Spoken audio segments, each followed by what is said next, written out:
very warm good afternoon, students. So today we will do the poem on children. Okay, written by Khalil Gibran, a prophet poet. A poet, a prophet who gives important message or life's lessons through his poems. Students, this poem has been written more than a century ago. What is remarkable is, students, what we are talking about in India probably in recent times.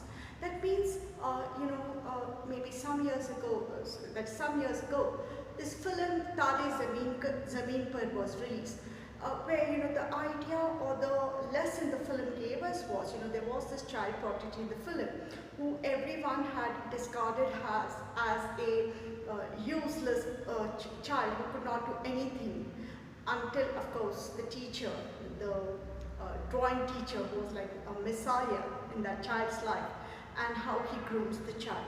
And everyone even wakes up to the child's talents and abilities.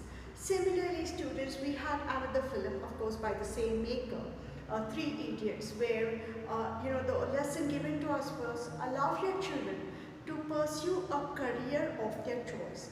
Don't force them to do something which you want them to do, So these ideas are brought out to the poem, although of course in a different way.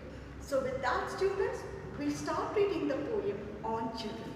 So the poem, and a woman who held a babe against a bosom, speak to us of children. Holding a child to a bosom means holding the child very close to herself.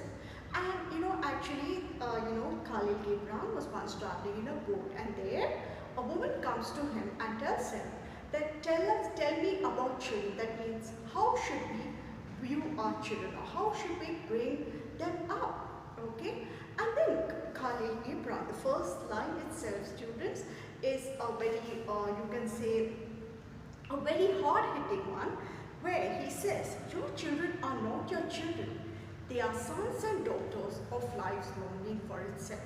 Now, your children are not your children. What is the meaning? Here the poet is telling us, don't look at your children as your possessions. When you say something is mine, you want to control that thing or that person, yes? You want to rule the life of that person. So that is why the first line itself says, your children are not your children. They have indeed their own identities. Respect them for it. Okay? And then they are sons and daughters of life's longing for itself. That means anything that takes life in this world reproduces. So that is why that is life's longing for itself. Okay? So that is why, just like other species in this world, they give birth. Okay? They allow the species of their kind to live, grow and thrive. Similarly, the world of man is also like that. So that is why, don't look at your children as your property, as your belonging. They have come into this world so that human race will continue. And then the next line, they come through you but not from you. And though they are with you, yet they belong not to you. They come through you. You are the medium through which they come into this world. Here the poet is saying, you are not the creator. The creator is God. He has made the parent the medium through which the children come to this world. They belong not to you. Again, when you say something is a belonging or your property, again, students, we don't give that person, if we consider someone as a property, as a belonging, we believe that we should dictate the life of that person. Yes? So that is why we should not think on those lines. Our children are not our belongings. We are just the medium through which they have come into this world. Don't give yourself undue credit. You are not the creator of the children. The creator is God. You may give, and then he says, and though they are with you, that means, students, physically they may be living with you, okay, but they belong, and then he says, but yet they belong not to you. You may give them your love, but not your thoughts.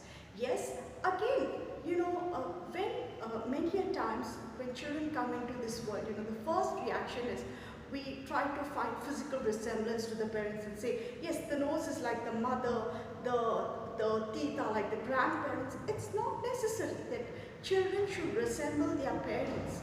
Okay, it may be physical features, it may be talent, IQ, whatever. They need not be a replica of their parents. Yes, this is something we must remove from our mind. As I told you all, they may be different to you. They may not have the talent that you have, but they may be gifted in some other way. Recognize that, respect that. Okay, so you may give them your love. Now when you say love, love is something that makes a person feel so warm and secure. Love is something that makes a person feel confident. Yes, parents are people who love you the most in this world. Parents are the only ones who love you unconditionally. Their love is not tied to something, no matter what. They love you. Okay, but many times probably we do not demonstrate this love to our children. We do not express it in the way. So that is why we should love them so much, and of course convey to them that we are not going to judge them harshly. Where the world, this world is, where it's full of competition, and everyone is so judgmental about the other person. Everyone is so selfish. Yes, and we have, everywhere we have this business-like attitude. Parents are the ones who only give and love unconditionally. So this is all that we can do. We cannot give them our thoughts in the sense, we cannot force them to think like us. Yes, for they have their own thoughts. You may house their bodies but not their soul. House their bodies, that means a mother may carry the baby in her soul, but the future, the dreams, the aspirations of her child is its own. It does not belong to the mother. It's not given by the mother. God has given us, we give birth to children, but we do not script their lives. We do not decide what is going to happen in their life. We do not decide what they will become and how they will become. It is all decided by God and by the child. So let us allow our children to recognize their talents, their ability, and also help them to nurture and nourish it. So that is why you may house their body but not their souls, as I told you earlier also. That is the dreams, the aspirations of the thoughts, the wishes of the child. Now, as you know, students, so I'll take a brief break, and again, we can repeat a brief recap of all that we did. Okay, so the poet is telling us the children are the product of the universe and natural forces. And secondly, here he's telling us, don't look at your children like your personal possessions or properties. They are individuals in their own right. Respect the difference, respect their individuality. Okay, and of course, if you see, students, the world of birds and animals, okay, man is just one of the species in this world. If you look at them, many a times you will see birds, how they care and nurture their young ones when they are small. But once they grow, they just allow them to branch and fly. Similarly, in the world of man, we should be their caregivers. We should not always be lurking in their lives. We should not expect them to think the way we did. Allow them to think for themselves. Allow them to take their decisions. Even if they fail in life, make them strong enough to bear that failure. Don't live their life for them. Yes, we believe, we are so protective about them that sometimes we make them weak. Don't let that happen. Make them very strong individuals. And then, for their souls dwell in the house of tomorrow, which you cannot visit now, not even in your dreams. Now, as you know, over the years, the world is growing, evolving. Even technologically, we are growing so much. As you all know, students, maybe 40 years ago or some 30 years ago, mobile was something we had only seen in science fiction, a gadget like that with no wires. But today, that is a reality. Who knows?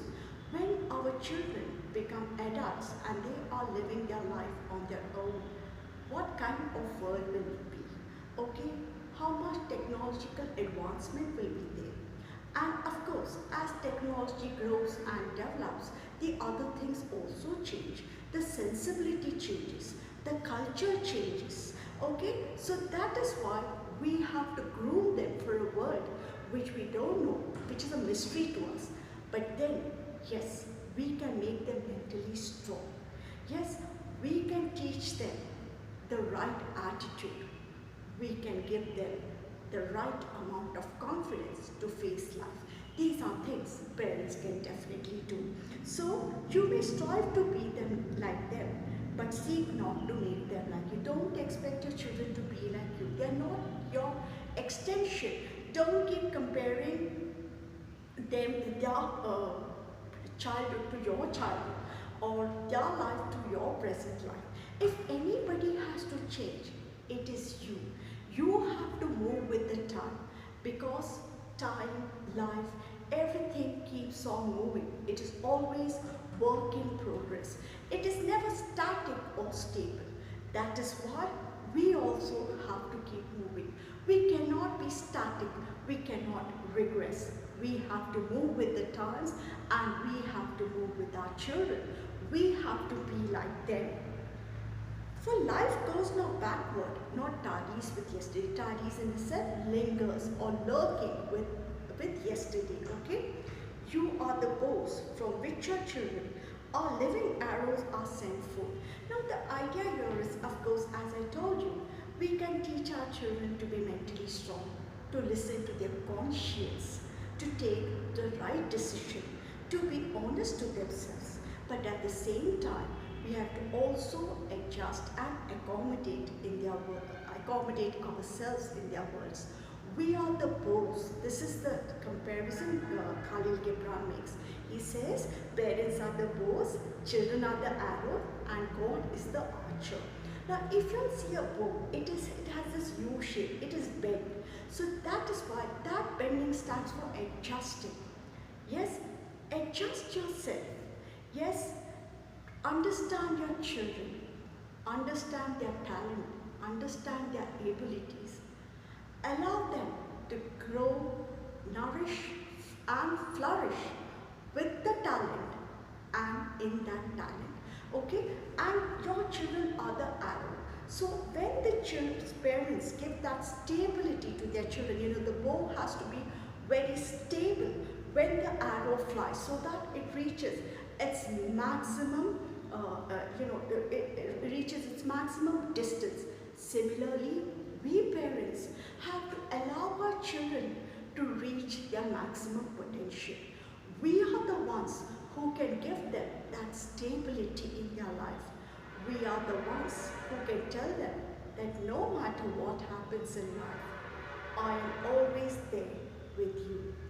Yes, go ahead, face your life, live your life. Take your decisions. Yes, even if you fail, the world may judge you, the world may discard you and dismiss you, but I will always be by your side. Get up and start working again.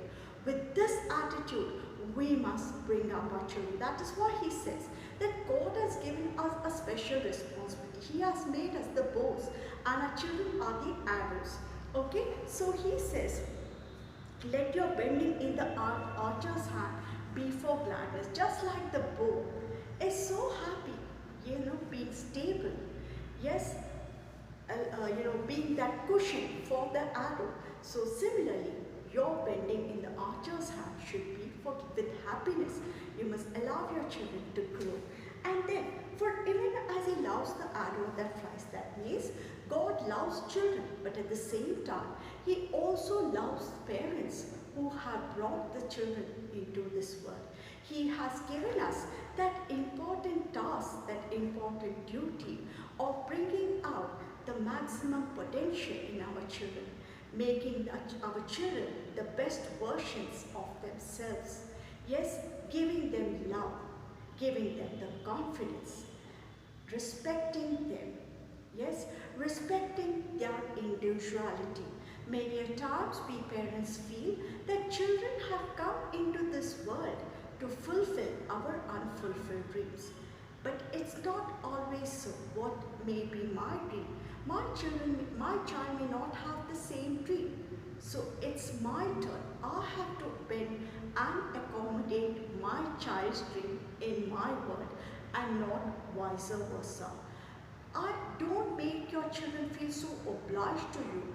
You know, many a times parents may, force their dreams on the tender shoulders of their children.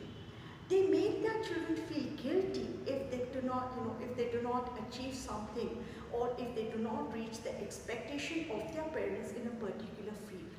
Don't let that happen. Okay, so this is the first class in On Children. Maybe we can revisit this poem in our next classes. Okay, so thank you students. Take care.